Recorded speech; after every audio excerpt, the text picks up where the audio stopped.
Welcome to the Hustler's Handbook Podcast. I'm Easton. In this show, we explore the stories of relentless go-getters, uncovering the secrets behind their success. We talk life, work, and everything in between. The highs, the lows, and the grit it takes to keep pushing forward. Tune in and get inspired right here on the Hustler's Handbook Podcast.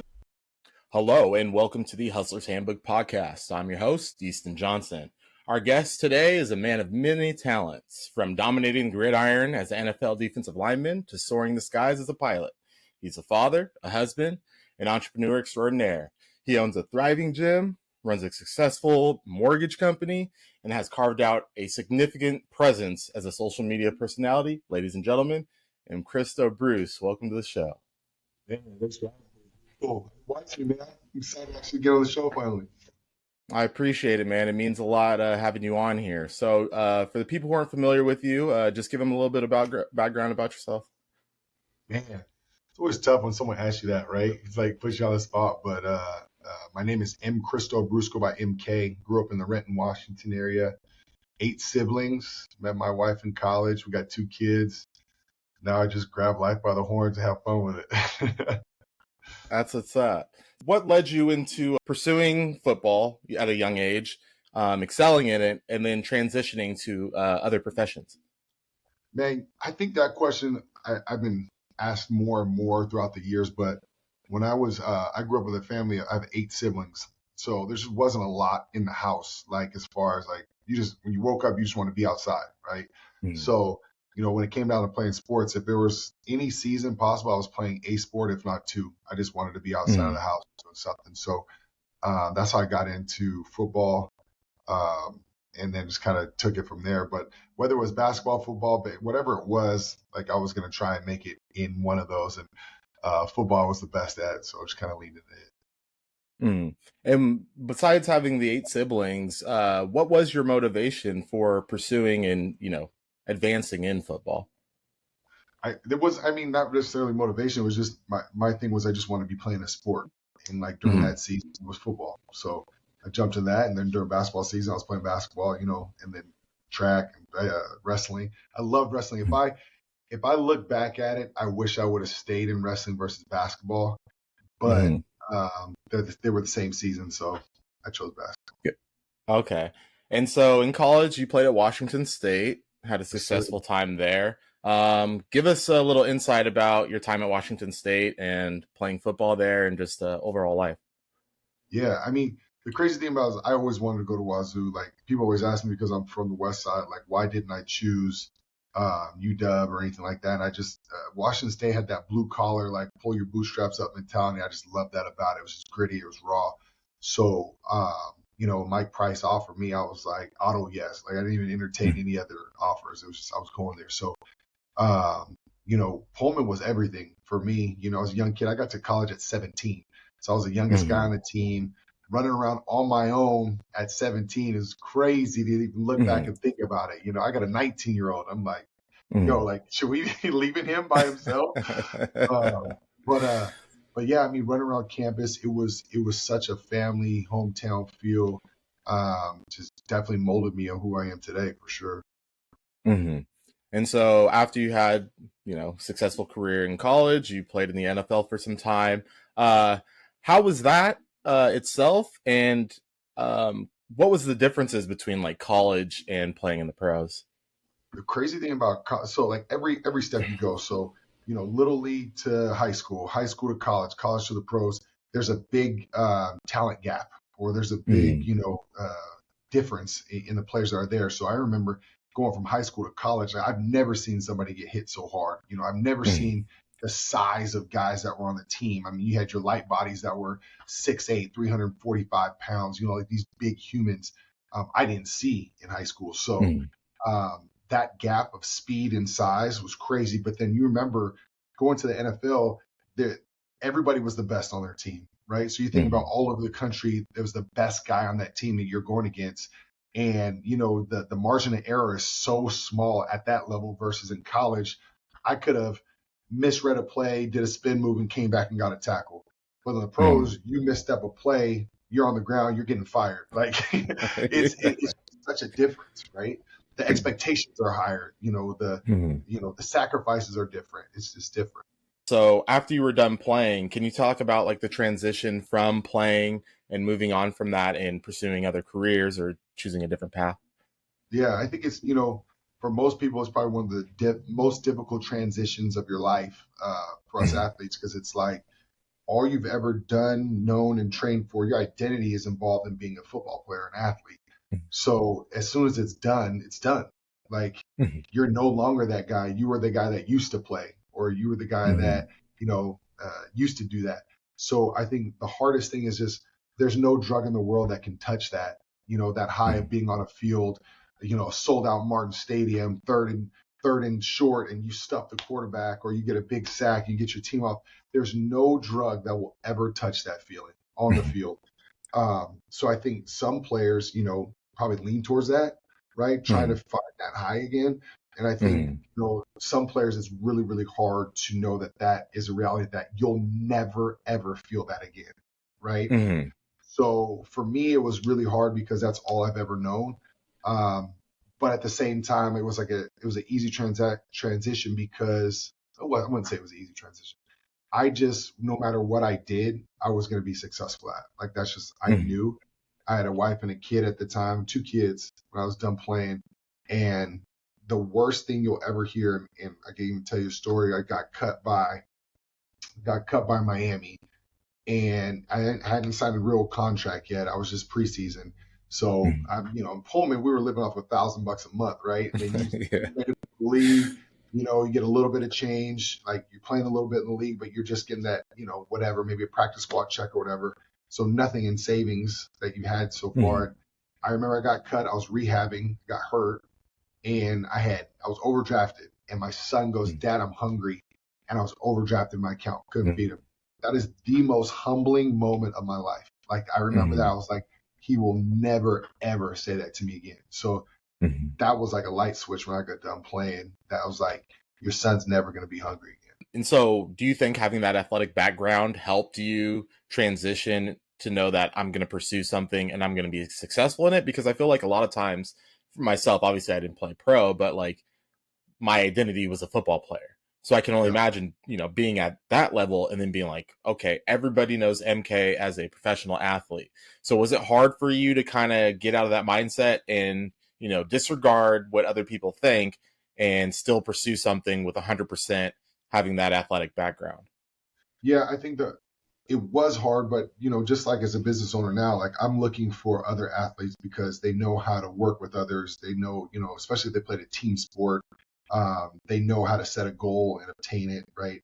So that athletic part of it, yes, was huge. I mean, especially getting up to the top level, because a lot of the employers knew that I had that work ethic, right? After you got done playing, you ended up opening up a gym. Tell us a little bit about your gym and how that got started. Yeah, so it's funny because I was not depressed, but kind of like towards that, like when I got done playing and I stopped working out. I put on some weight, was out of shape. I was eating like 2 teriyakis at lunch, 2 dinner-sized teriyakis. I was just mowing food down. And a buddy of mine was like, "Hey, you want to try CrossFit?" So I was like, you know what? Yeah, I need to do something. So anything I do, I just had that personality. I was like, oh, well, I got to be great at it now. So it's like, I'm doing competitions and doing all this stuff. And basically, I got my wife into it, and then I actually like fell back a little bit from training really hard, and she took off with it. Like, she competed, won competitions, and then she really got into the programming and the modalities and the movements and nutrition, and that kind of started. I was like, hey, well, let's start a gym. So we started a gym in our garage, and we had that for a couple of years, and we got away from CrossFit. We got more towards more like bodybuilding with conditioning at the end and 1-hour classes. And then there was a gym in Maple Valley CrossFit was closing down, and the owner just gave us a shot. His name Brett Hobbitt. He's the owner of the building, but he gave us a shot. He was like, hey, listen, I've heard some great things about you guys. Would you like to lease the space? So we leased that for a year, and then with a total God thing, our dream space, 10,000 square feet, was actually across the street. Came up, and we were able to get that during COVID. So there were some rough months in there, but we packed it out. And so let's speak on that. Opening up the gym during COVID. What were the challenges with all that? Like having But regulations and brutal. It was brutal. But we built such a dope community that, a lot of the members just kept their memberships going just to keep us rolling, which was such a Mm. blessing. That we built. We were able to build those strong connections where people were like, hey, we support small businesses and we want you guys to succeed. So that was pretty cool. That's dope, man. And it's still thriving today. I mean, I keep track of you guys on social media and stuff, and you're also running a successful mortgage company. So tell us a little bit about that. And that social media presence too is pretty dope. Man, it's so fun. So so I got into mortgages after the car business when after I got done playing, and mortgages have been such a blessing because this is the most important purchase of a person's lifetime, right? Is buying Mm-hmm. that primary home for your family. So total blessing. Been in here. I have an office. I have 6 loan officers that I manage, and I got my own team. So our goal is to get as many clients and friends and family into houses as possible, and just showing them that there's a way to do it, and it doesn't take 20% down just to get into a house. And so for people who aren't familiar with you or know you or your company or anything about you, what separates yourself and your guys' company versus anybody else's? I mean, I could tie it back into that athletics, right? So when it comes down to winning for my clients, like there's nobody that's going to beat me, right? So I know what it Mm-hmm. takes, and then also just caring, right? So I'm a 7-day a week guy, always have been. That's just my mentality. So my clients know if they need me, they got me. Mm-hmm. If they're trying to buy a house on the weekend and we need to go through pre-approvals and numbers, I'm right there with you, hand in hand. So that separates me from a lot of other people. And Guild Mortgage is just absolutely phenomenal because we're, nationwide, and then we service our own loans. So we don't sell them. Most companies Mm-hmm. sell their loans as soon as they close. So if you ever need anything, you just call, email, or text me, and I get it done for you. Mm-hmm. And like with everything you're doing, you seem extremely busy. So how are you able to stay on top of managing, working out, running a gym, running a business, and so on and so forth? Man, just goal setting. I Mm-hmm. wish I could show you, like I have vision boards like everywhere. I got Oh, vision okay. boards. So whenever I'm doing anything, I look at my vision board every single day. And I think there's only 2 things that I set for the whole year that I haven't done, and I'll finish that Mm-hmm. by next month. But I throw exactly what I'm going to do at the beginning of the year. I put it all on the board, and I obsess about it until I finish them. So Mm-hmm. that's been big for me. And what got you into doing that in the first place? Just always been goal oriented because of sports. Mm-hmm. So Okay. I always found that, like, if I want to do something, and anybody will tell you this in my circle, if I want to do something, it's going to get done. But for Mm-hmm. me, I obsess about it until it gets done. And that could be, anything from like giving myself an end date too. Like if I say I'm going to do something, I'm not just going to be like, I'll get to it, I get to it. I'm going to obsess Mm-hmm. about it until I finish it, but I'm going to give myself a date. Like you have until X date to get this done. Right. Mm-hmm. So maintaining the goal, being goal oriented, does that make you or help you stay on task daily? It does, man. I do get knocked off of my calendar. I try and stay tight with my calendar, Mm-hmm. just because I have so much going on. But sometimes you got to audible, man. Sometimes you got Yeah, to pivot. yeah. For sure. So, And I just want to say something for the listeners, like who don't see you on social media. Like you start your day, your post is like your schedule. You know what I'm saying? And it's like very on top of things, by the minute, by the hour, So it's like, do you have days where you feel like you can't fit all that in? And if you do, how are you able to manage that or adjust? delegation. Delegation's been the Mm, biggest thing for me because I used to think to myself, I'm going to put everything on my shoulders myself, do it myself. mm, That's how you mm, burn out, right? That's how you crash and mm, burn. So, just trusting people around me, like, hey, listen, I mm, need this done. Can you help me with this, and this? And I'm going to attack this. I think in our business, we always talk about income generating activities when I talk to mm, team, because like for me, like if I'm the head of the organization and I shouldn't be running up to staple a couple things, right?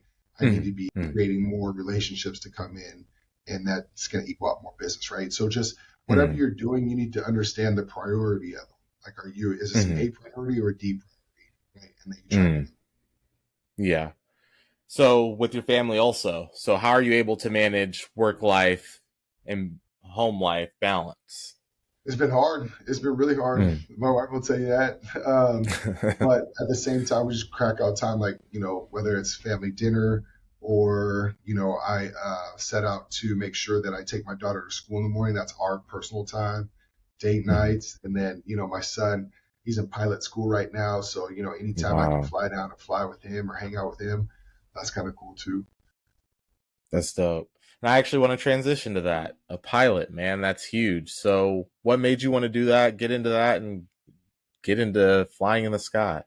Yeah, I think I've always wanted to be a pilot, but I thought you had to go to school for 4 years and then or go to the military. And during COVID, I was like, man, I wonder if I could do military part-time and get my pilot's license. I started Googling it, and it was like, oh, you just come down and take lessons. So I ran down there, started taking lessons, and took off with it, literally. It's life-changing. And how long have you been doing that for? Since, so it's been 3 years. Wow. That's crazy. And you're flying a lot, too. Flying a lot. We have our own plane.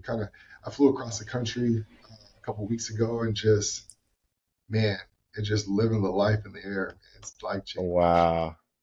Have you had any moments of fear during that time?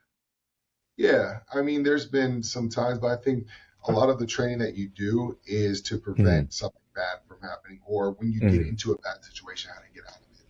So, I've been 9,500 feet in the sky, and all my power went out. Right? It's went through my training, figured out what I needed to do, landed at the nearest airport. So, a lot of training for that. That's dope. So, in the past, like we talked about earlier, your motivation, early on. So what keeps you motivated today? With everything you've done, you've seen a lot of success. So what keeps you motivated and wanting to strive for more, or keep new goals, or have new goals? I honestly, those goals, like right now, the one thing I think about a lot is aviation. In my business right now, I have it set up to where we have a strong process to where I can manage my business, help more clients, and it's a process. But aviation's on my mind. Like when I'm not doing this, I love to fly. Like I want to reach new goals, reach new limits with flying. Eventually I want to fly with my son, doing something with us side by side. I think would be awesome. So I don't know, like setting more goals, traveling more, helping other people. I think lifting as we climb is like one of those things that I think about a lot. So if I can reach back and help another person out, I've probably met 4 or 5 black pilots my whole life. I don't know any more than that. So like to being able to maybe add my name to that, list or my site, or inspire another, young black kid would be cool too. And that's actually what I wanted to bring up too, is that all the work you do, whether it be in sports and lifting or your current job, you're really focused and honed in on helping others. What makes you that way, and why is it? Probably my oldest sister. My oldest sister has autism. So, I've done Special Olympics ever since I was younger. I coach and, be around so many special needs kids. And I think to see that purity and how, they can make any situation right, I think just really had a strong effect on me. So that, and coming from a family of 8 kids and just my mom, seeing that struggle. So if there's any way that I can help somebody, like so many people help me because it takes a village, just kind of paying it forward. That's dope, man. That's really good to hear, man. And I see you do it all the time, so I commend you on that. Real quick, I'm going to eat up all your time. Advice. Any type of advice you'd give to any go-getters, any people who feel like they can attack the world and get a lot in, or feel like they have a lot of goals or vision boards, but feel like it might be too much. What kind of advice would you give to somebody like that? Yeah, grind now, play later was the biggest thing I ever heard. Can't cheat the hustle. You absolutely cannot cheat it. So hard work and determination just beats everything. So I always talk to my team about activities, right? how does a shark stay alive? It's always moving, right? So it's like Mm-hmm. me, if I'm in here, I know I got to make 50 phone calls a day to be successful. If I don't make those calls, somebody else is calling those people. I'm not doing this right. Or, I cannot complain about not having something if I didn't work for it. So the biggest, I guess, piece of advice I would say right now is hustle and grind, and then grind some more. That's dope.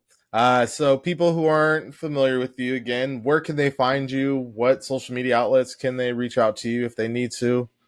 Yeah, Mkristo.Bruce. I think I'm on IG the most. Mkristo.Bruce. I think that one. And then, call me. I'll put my number in the chat. That's what's up, man. Well, I appreciate you taking out the time to do this, man. I know you're a busy guy, and sitting down and giving some advice and telling your story, man. I think it's huge, and super proud of what you're doing, man. I've known you obviously for a long time, and just seeing all that you're doing, dude, you're never stopping, and you motivate me. So it's really cool to see all the stuff you're doing. And I appreciate that. Yeah. Seriously though, man, it's dope to see all your success and just grind it, man. When you see somebody do something well, a lot of people are content, but to see you just keep striving for more, it's dope to see, and seeing you reach where you want to go is dope. So I'm looking forward to what you're going to do in the future, man. Appreciate you, brother. Yeah, for sure. Well, thank you again for being on the Hustler's Handbook podcast. Anything else you would like to add? Oh, man, go Cougs. Go Cougs, as always. Well, thank you again, Mkristo, for being on the Hustler's Handbook podcast, and best of luck to you in all your endeavors, brother. Appreciate you, bro. Thanks for tuning in to the Hustler's Handbook podcast. I hope you found today's episode as inspiring and insightful as I did. Don't forget to like, subscribe, and share with your fellow hustlers. Keep pushing, keep striving, and remember, the hustle never stops. See you next time.